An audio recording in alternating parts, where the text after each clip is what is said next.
Assalamualaikum warahmatullahi wabarakatuh. Perkenalkan, nama saya Hidayah Budi Qur'ani, dosen program studi Pendidikan Bahasa Indonesia, Fakultas Keguruan dan Ilmu Pendidikan Universitas Muhammadiyah Malang.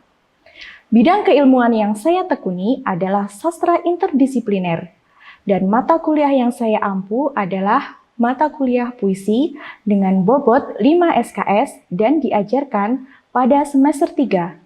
Mata kuliah puisi ini diajarkan 1 minggu 2 kali pertemuan. Pada kali ini, saya akan menjelaskan mengenai proses pembelajaran mata kuliah puisi menggunakan DIA atau Delivery, Interaction, and Assessment.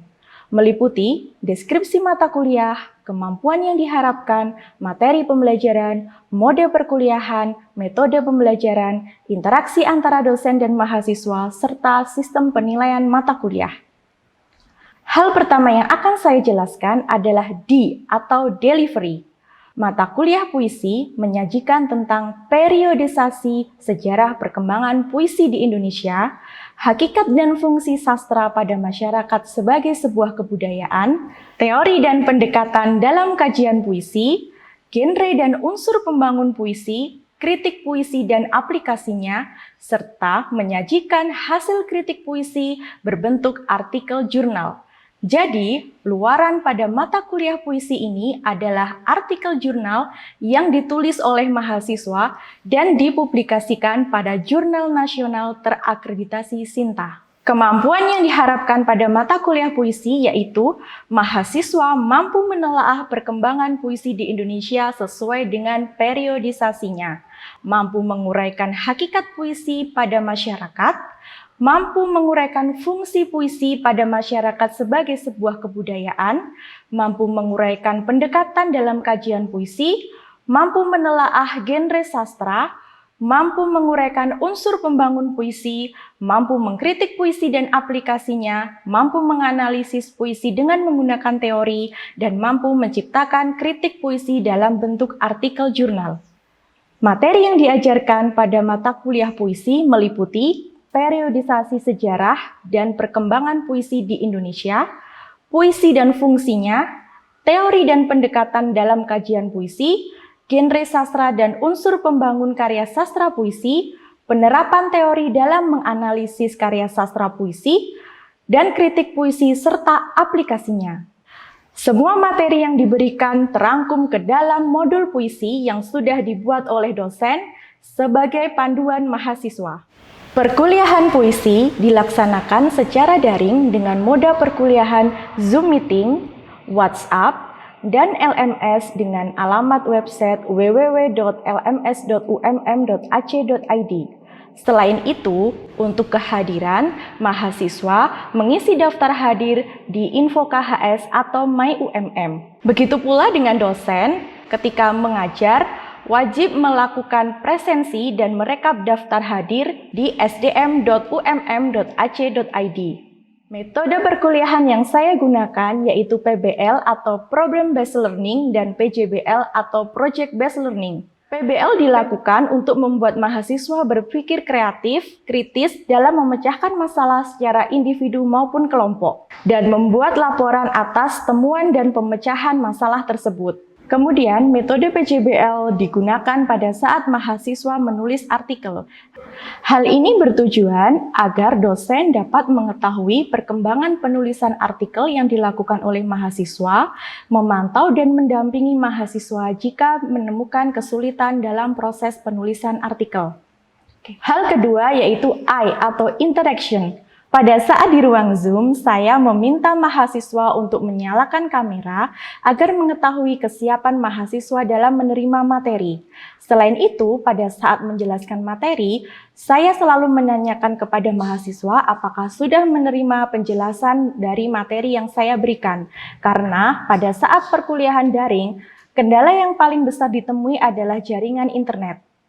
Kemudian, saya juga memberikan diskusi yang diselesaikan oleh mahasiswa dalam kelompok. Setelah melakukan diskusi, mahasiswa mempresentasikan dan ditanggapi oleh kelompok yang lainnya. Di akhir pembelajaran, saya memberikan penguatan atas materi yang disampaikan Tanya jawab jika ada kesulitan dalam memahami materi pada saat itu, dan menyimpulkan materi perkuliahan. Hal ketiga adalah A atau assessment.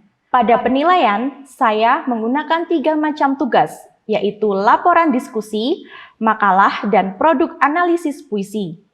Ketiga macam tugas tersebut mempunyai rubrik penilaian dalam bentuk rubrik penilaian laporan diskusi, rubrik penilaian makalah, rubrik penilaian produk analisis puisi, dan rubrik penilaian presentasi.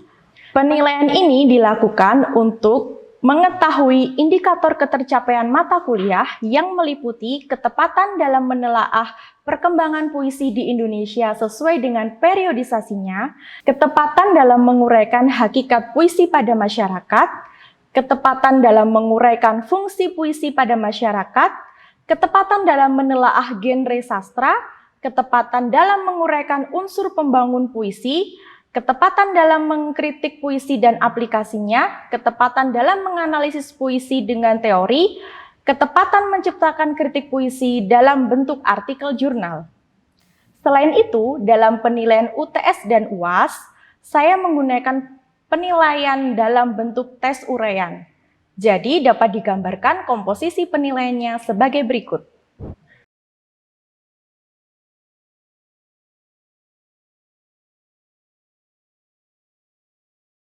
Berikut adalah cuplikan proses pembelajaran mata kuliah puisi secara daring.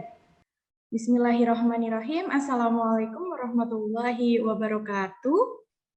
Waalaikumsalam warahmatullahi wabarakatuh. Selamat pagi teman-teman semuanya. Ya, bagaimana kabarnya? Sehat ya? Alhamdulillah, Bu, sehat. Alhamdulillah, semoga kita semua dalam perlindungan Allah Subhanahu wa taala ya, tetap diberi kesehatan agar kita bisa melakukan aktivitas seperti biasa. Baik teman-teman, sebelum kita mulai perkuliahan pada pagi hari ini, kita buka dulu dengan membaca basmalah bersama-sama. Bismillahirrahmanirrahim.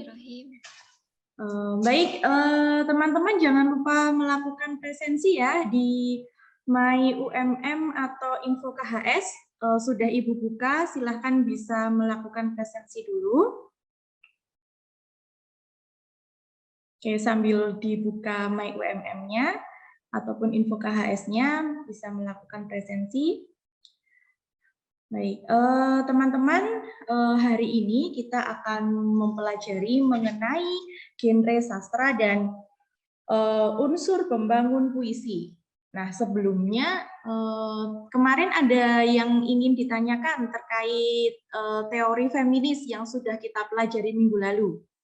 Apa ada yang ingin ditanyakan? Ada yang kurang jelas mungkin? Atau lupa? Bu, teori feminis itu yang seperti apa? Mungkin ada yang lupa? Tidak ada? Sudah jelas semua?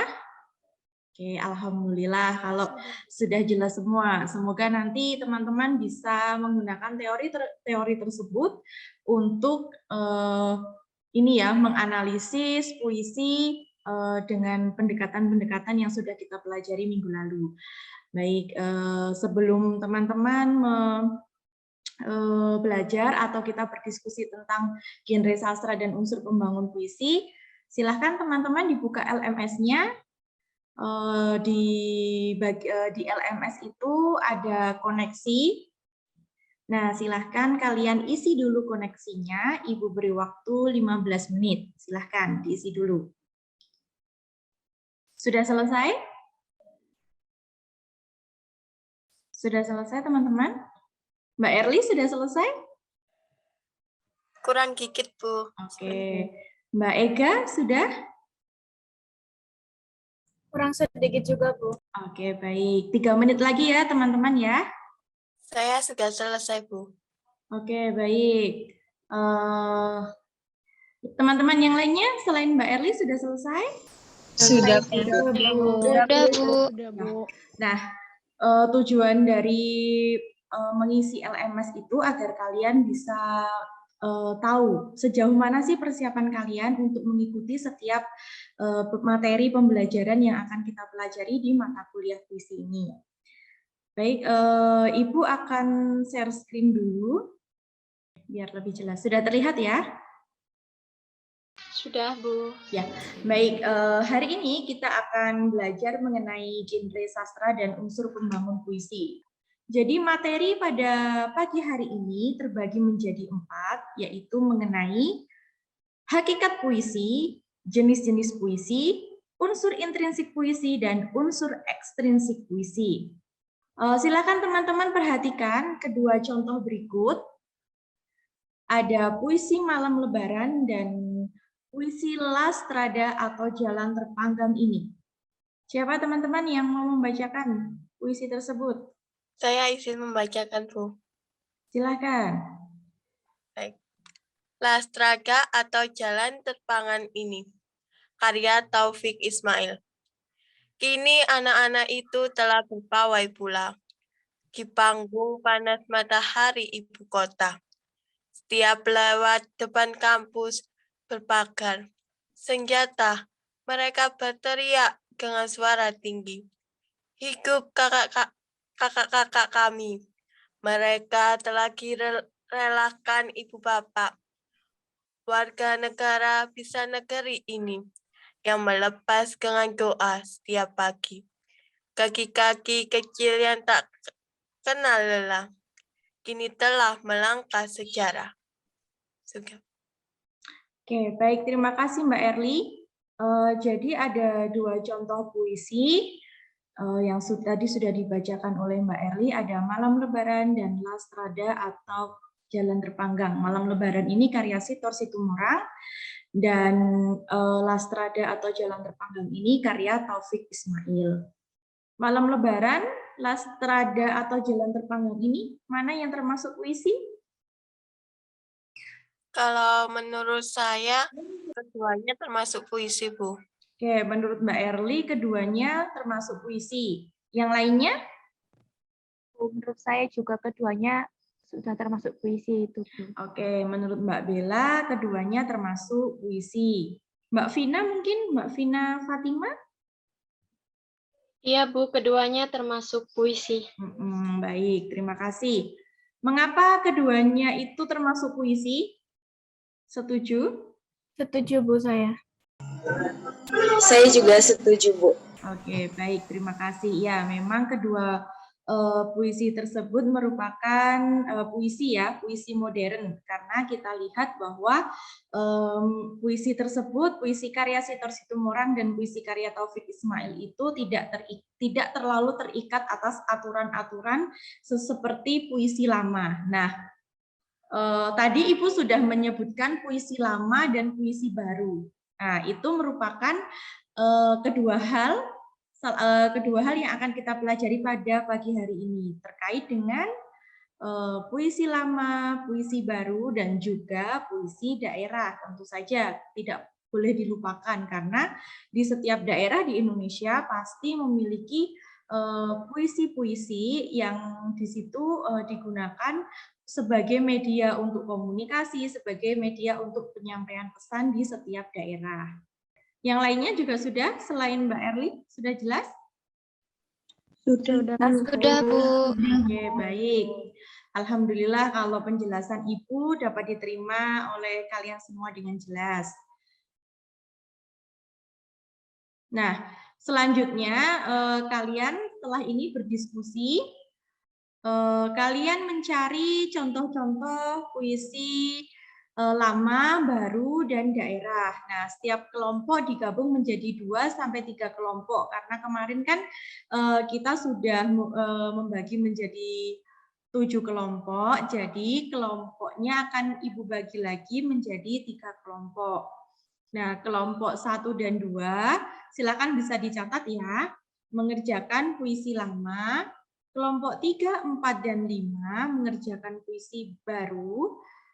Dan kelompok 6 dan 7 mengerjakan puisi daerah. Nah, tadi contoh-contoh puisi lama, baru, dan daerah sudah dibagi, kalau ada 3 kelompok. Kemudian sertakan alasan mengapa contoh yang kalian ambil itu termasuk dari puisi lama, baru, dan daerah. Jadi ada alasannya. Baik, untuk diskusi ada pertanyaan? Ada yang belum jelas terkait tugas diskusi?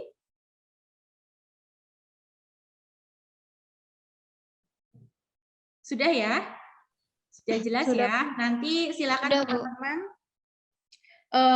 mengerjakan diskusi selama 40 menit.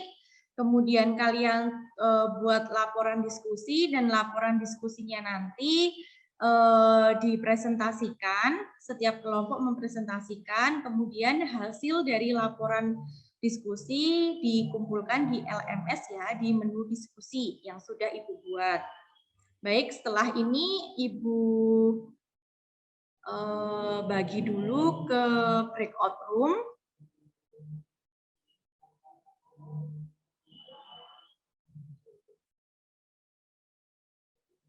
Baik, silakan teman-teman bisa masuk sesuai dengan kelompoknya. Baik, ada permasalahan teman-teman? Kelompok 1? Itu Bu, untuk yang contoh Talibun sama Karmina itu kita tidak menemukan pengarangnya Bu. Oke, baik. Karena memang di puisi lama itu ini ya, banyak sekali puisi-puisi yang seperti ini ya, seperti sastra lama ataupun sastra lisan. Itu kan mereka itu menyebarkannya itu kan dari mulut ke mulut. Jadi tidak jelas pasti pengarangnya itu siapa atau penulisnya siapa. Nah, mungkin yang seperti yang ditemukan oleh kelompok 1 ya, ada Talibun dan Karmina yang tidak ada penulis atau pengarangnya gitu ya. Itu nanti kalian tuliskan saja NN gitu, artinya no name. Jadi tidak ada penyairnya atau pengarangnya. Gitu. Baik, waktu untuk diskusi sudah cukup. Kita mulai presentasi ya, teman-teman. Assalamualaikum warahmatullahi wabarakatuh. Waalaikumsalam warahmatullahi wabarakatuh. Berikut hasil diskusi dari kelompok kami tentang puisi baru. Yang pertama yaitu himne. Himne adalah puisi dengan maksud untuk memuja. Dalam himne ini, penyair dapat memberikan pujaan bagi Tuhan, pahlawan, ataupun tanah air. Berikut terdapat contoh dari karya Taufik Ismail yang berjudul Doa. Maksud puisi ini yaitu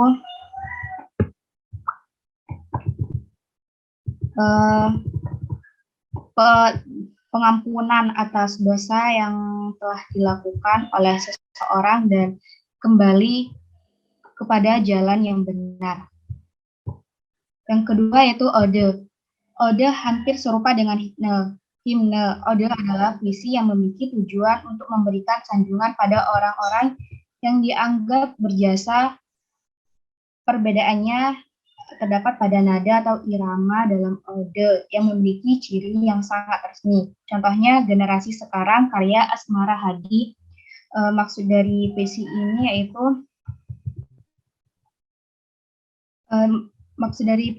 yaitu perubahan yang terjadi pada negara karena generasi sekarang. Yang ketiga itu romansa, puisi yang berisi luapan perasaan cinta dan kasih sayang, yang berjudul Taman karya Khairul Anwar. Maksud dari puisi ini yaitu menggambarkan bahwa seorang pasangan dengan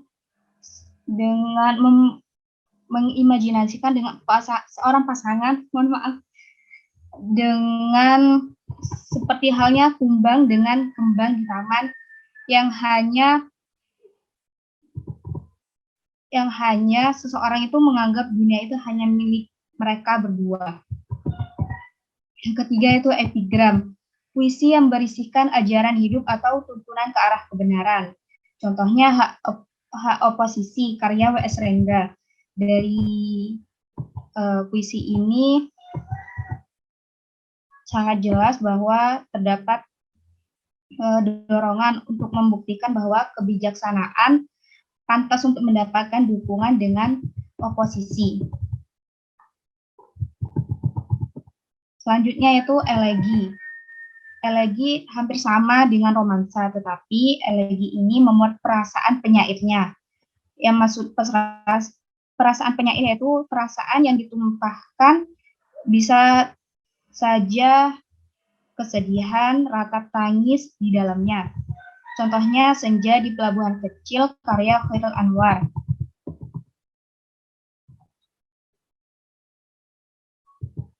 Yang ini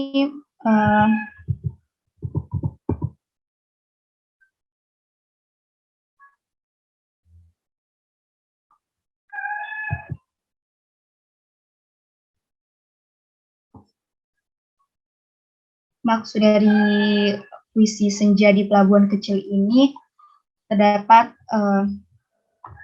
seseorang yang sebentar mau baca catatannya, boleh Bu?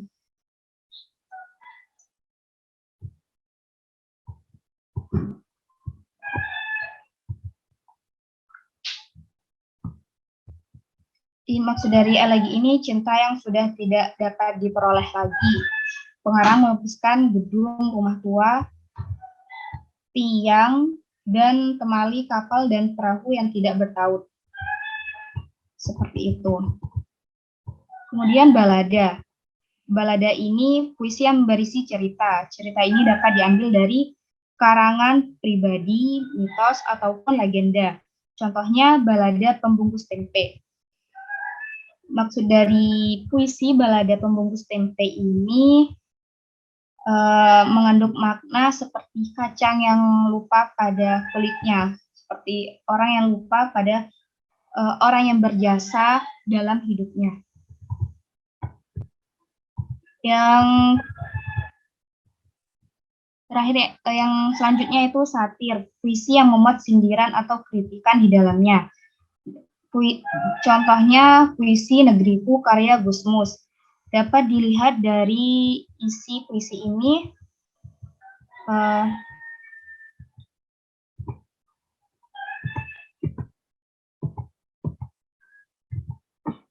seperti contoh bait ini. Negeriku menumbuhkan konglomerat dan mengikis habis kaum melarat. Dan ini membuat sindiran kepada negara. Yang terakhir yaitu esai. Esai ini untuk memberikan gambaran yang komprehensif mengenai wujud puisi esai.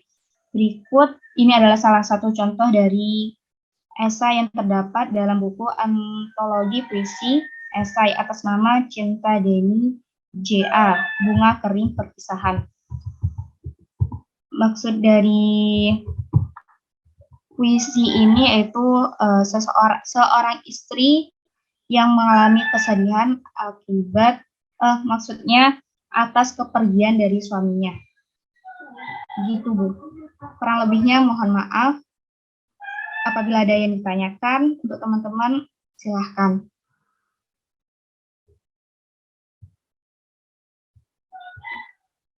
Ya teman-teman, jika ada yang ingin ditanyakan, kelompok lain, kelompok 1 dan 3, ada pertanyaan?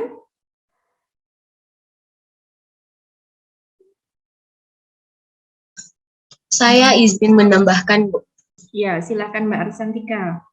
Jadi dari kelompok kami memilih puisi baru ini karena mempunyai irama yang sangat dinamis dan dibuat berdasarkan suasana yang diciptakan oleh penulis. Selain itu, kami memilih puisi baru ini karena puisi ini tidak terikat oleh larit dan bait dan tidak terikat oleh persajakan.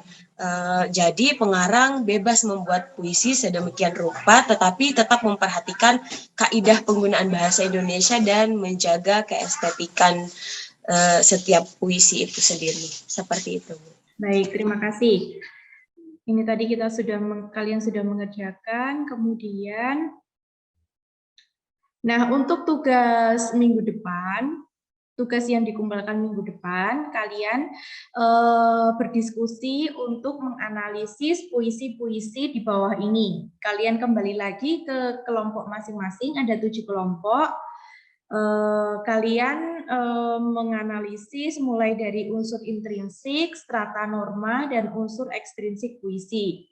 Jadi kita tadi sudah mempelajari mengenai unsur intrinsik, strata norma, dan unsur ekstrinsik puisi. Nah, agar Ibu tahu sejauh mana kalian memahami materi itu, jadi silahkan kalian nanti bisa berdiskusi dengan kelompok untuk menganalisis puisi-puisi yang sudah ada. Dan jangan lupa untuk minggu depan hasil dari diskusi analisis puisi ini dikumpulkan di LMS ya. Sudah ada di assignment atau di tugas. Baik, sebelum Ibu tutup, ada yang ingin ditanyakan? Sudah jelas semuanya? Ya, kalau sudah jelas, kita simpulkan untuk perkuliahan pada pagi hari ini, yaitu setiap puisi memiliki unsur intrinsik dan ekstrinsik yang digambarkan oleh penyair. Tadi sudah kita pelajari bersama apa saja untuk unsur intrinsik dan ekstrinsik, kemudian penyair mengungkapkan unsur puisi dengan tujuan untuk menyampaikan pesan yang terkandung dalam puisi kepada pembaca. Jadi, kalian sebagai mahasiswa pendidikan bahasa Indonesia harus kritis. Mana sih yang dimaksud dengan unsur intrinsik dan ekstrinsik dari puisi, unsur-unsur puisi, agar sebagai mahasiswa itu kita tahu apa sih pesan yang benar-benar ingin disampaikan oleh penyair. Jadi tidak hanya dari luarnya saja, tetapi dari dalam puisi tersebut apa yang ingin disampaikan. Baik teman-teman, itu tadi perkuliahan kita pada pagi hari ini. Semoga banyak membawa manfaat untuk teman-teman ya, membawa ilmu yang baru, membawa perspektif baru terkait puisi, dan juga nanti kalian bisa membuat ini ya, semacam analisis-analisis baru yang bisa digunakan. Oke teman-teman, kita akhiri perkuliahan ini dengan membaca hamdalah bersama-sama. Alhamdulillah. Jangan lupa teman-teman di LMS ada refleksi, nanti bisa kalian kerjakan, bisa dikerjakan di luar perkuliahan untuk melihat apa saja sih yang bisa kalian dapat atau kalian ambil dari perkuliahan pada pagi hari ini. Terima kasih, banyak salah Ibu mohon maaf, Ibu akhiri, wassalamualaikum warahmatullahi wabarakatuh. Waalaikumsalam warahmatullahi wabarakatuh. Terima kasih. Terima kasih, Bu. Nah, itu tadi penjelasan proses perkuliahan pada mata kuliah puisi dan cuplikan proses perkuliahan pada mata kuliah puisi. Terima kasih, banyak salah saya mohon maaf, saya akhiri. Wassalamualaikum warahmatullahi wabarakatuh.